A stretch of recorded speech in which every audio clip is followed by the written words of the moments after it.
So I think one of the things that I got from working in the Air Force, both at the Officers Training School and just in general in the 14 years that I worked in the Air Force, was the need to practice when it comes to skills. That organisation, so the Air Force and Defence in general's designed so that junior officers, as I was when I first graduated, have that opportunity with people that know what they're doing and practice so you can build on your skills.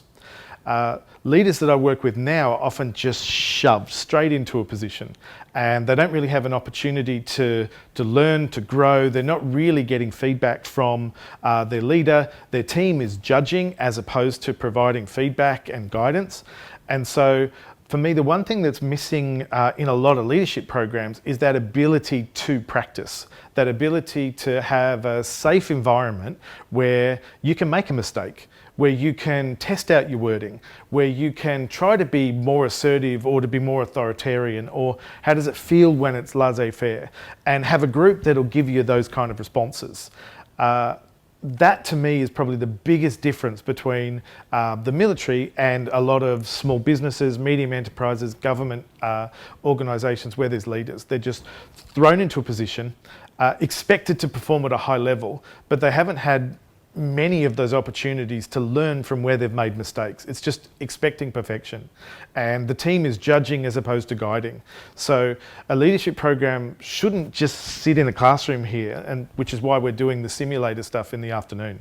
So the simulator, and we're going to do all the theory component here, then put it into practice. And it's why we've created that safe space in here for us to practice and to try and to learn, is that try something out.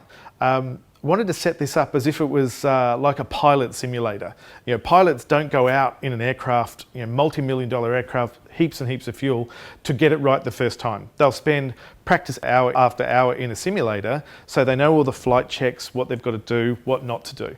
We're going to do the same kind of thing here. We want you to practice all the mistakes, all the learning, all the feedback that I'm going to give you, all the feedback you're going to give each other, so that when you actually have to do it live, you're better prepared. So we're going to do it a little bit like a pilot simulator. Practice in the sim, so that when it's in real life, we get it right. And to me, I don't know why you would do it any other way. You can waste a lot of money doing content training without actually putting it into practice, which to me is a great big waste. So that's why we're doing the simulator this afternoon.